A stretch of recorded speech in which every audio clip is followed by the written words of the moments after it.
할렐루야. 오늘도 하나님의 사랑과 은총이 넘치시길 축원합니다. 오늘 4월 20일 월요일 날 아침입니다. 금주는 고립에서 동역으로 공동체 영성이라고 하는 주제를 가지고 엘리야와 엘리사에 대한 영성을 같이 또 생각해 보도록 하겠습니다. 이 말씀은 바로 엘리야가 보여줬던, 그리고 엘리사가 보여줬던 좀 성격이 다른, 그리고 접근이 다른 그 개인적인 또는 독립적인 영성이냐 아니면 공동체적인 영성이냐 하는 분야에 대한 말씀입니다. 현대사회는 역설적으로 단절의 세대를 살아가지고 있죠. 사실은 SNS를 통해서 수백 명과 연결되어 있기도 하지만은 정작 깊은 대화를 나눌 친구가 몇 명 있는가 생각해 볼 필요가 있습니다. 그래서 이것을 슈퍼 커넥티드, 하이퍼 커넥티드라고 하는 초연결 시대라고 생각하지만 그렇게 여기도 하지만은 역설적으로는 초고립 시대에 살고 있죠. 그래서 1인 가구가 증가하고 있죠. 40% 가까이 돼가는. 또 청년들은 관계 속에서의 그 피로를 호소하고 있고, 노인들은, 중장년들은 고독사의 위험에 놓여 있었습니다. 그래서 교회 안에서도 예배는 같이 드리지만은 그러나 서로의 삶을 나누고 짐을 함께 지는 이 공동체 경험, 이런 부분들이 많이 약화되고 있는 것이 현 세대의 모습이라고 볼 수가 있습니다. 그랬을 때 이제 오늘 우리는 이러한 시대에 바로 성경으로 돌아가서 한번 물어봐야 됩니다. 그래서 이 극심한 고통을, 고독을 경험하고 또 번아웃을 겪고 있는 목회자가 60%나 되고, 또 교회 안에서도 많은 사람들이 혼자 버티는 신앙생활을 하고 있지는 않는가 하는 이와 같은 모습에서 신앙은 본질적으로 개인적인 것이냐 아니면 공동체적인 것이냐라고 하는 것을 질문을 하게 되죠.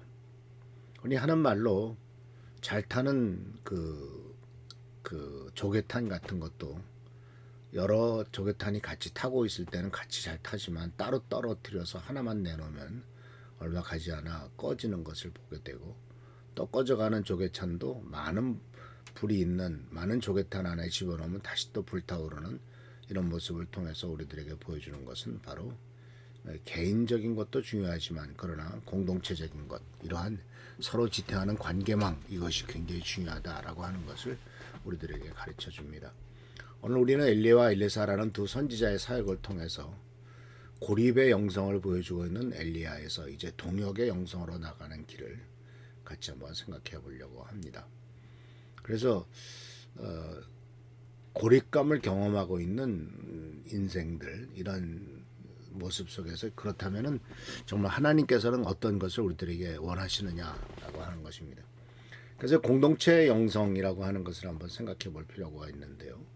공동체 영성이라고 하는 것은 개인의 경건을 넘어서 서로를 지지하고 서로 잘못된 것은 고쳐주고 또 돌보고 하는 이러한 관계망 속에서 하나님을 경험하고 순종하는 영성이죠. 그러니까 하나님을 경험한다고 한다는 것이 그냥 기도할 때 하늘에서 무슨 불이 떨어지거나 무슨 성령의 음성을 듣거나 하나님의 음성을 듣는 그러한 개인적인 것이 아니라 하나님께서는 다른 사람을 통해서 역사하시는 경우가 많기 때문에 이러한 관계망 속에서 하나님을 경험하고 하나님의 그 뜻을 발견하는 것이죠.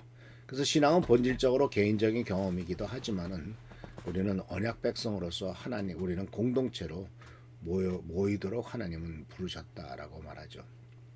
그래서 고린도전서에서도 사도 바울은 우리를 한 몸의 지체라고 표현을 했고, 또 서로 말하자면 건축자재라고 이렇게 표현하고 있는 것도 볼 수가 있습니다. 왜냐하면 이것은 건축자재나 지체는 따로따로의 역할을 할 수가 없죠. 모든 것이 다 연결되어 있어야만 온전한 것이 이루어지는 것 아니겠습니까?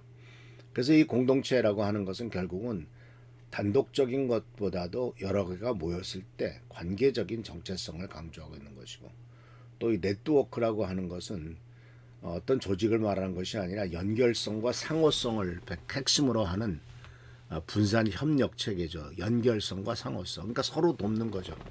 그러니까 전통적인 위계 구조에서는 한 사람의 카리스마에 의존하고 있지만, 그러나 네트워크 구조에서는 역할이 나눠지고 또 돌봄과 사역이 협력적으로 수행되죠. 이것은 단순히 효율적으로 그렇게 하는 것이 아니라 이것은 하나님 나라의 원리다라고 하는 것을 우리는 꼭 기억할 필요가 있습니다. 그래서 오늘 우리는 엘리야의 고립이 어떻게 엘리사의 동역으로 전환되었는지를 살펴볼 수가 있죠. 그래서 우리 교회가 어떻게 네트워크를 기반의 공동체 형성을 구원했을 것인가 하는 것을 배워야 되죠. 물론 엘리야는 갈멜산에서 엄청난 승리를 경험했지만 바로 그 짓고 로뎀 나무 아래에서 죽여달라고 하지 않습니까? 하나님 나를 그만 데려가 주십시오.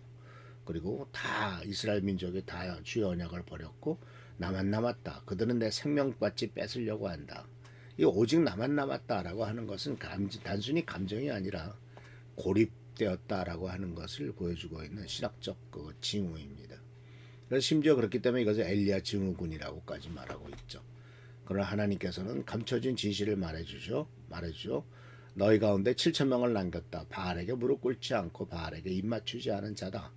너는 너 혼자 남았다고 하지만 아니다 라고 주님께서는 말씀하고 계신 것이죠. 숨은 네트워크가 이미 존재하고 있다라고 하는 것입니다. 그래서 이와 같은 그 깨달음은요, 단순히 위로에 그치지 않고, 그렇다면 내가 이제 앞으로 하나님의 일을 한다면 어떻게 해야 되느냐, 개인적으로 할 거냐 아니면 연결시켜서 네트워크로 할 거냐 라는 것으로서 우리가 발전돼 나가는 것을 보게 됩니다. 그래서 하나님은 엘리야에게 엘리사를 부르라고 명하셨죠.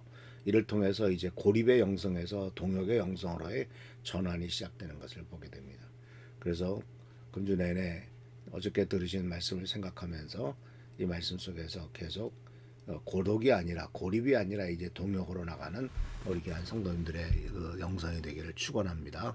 할렐루야, 축복합니다. 기도하겠습니다. 주님, 우리는 혼자가 아닙니다. 주님이 함께 계시고 이웃이 함께 있고 미랄 공동체에 속해 있고 가족들이 함께 있습니다. 영적인 가족들도 함께 합니다. 주여 축복과 능력과 은총과 은혜로서 이 모든 모임이 공동체가 주님의 가운데서 은혜 가운데서 계속 세워지도록 축복과 은총을 더하여 주옵소서. 오늘도 함께 하시고 지켜 살펴 주실 줄 믿사옵고 금주 내내 하나님의 큰 축복과 은혜가 넘치도록 역사하여 주시옵소서. 주께 감사하고 예수님의 이름으로 축복하며 간절히 기도하옵나이다. 아멘. 오늘도 축복과 능력과 은총과 은혜 가운데서 승리하는 귀한 하루가 되기를, 귀한 한 주간이 되기를 축원합니다. 할렐루야, 축복합니다.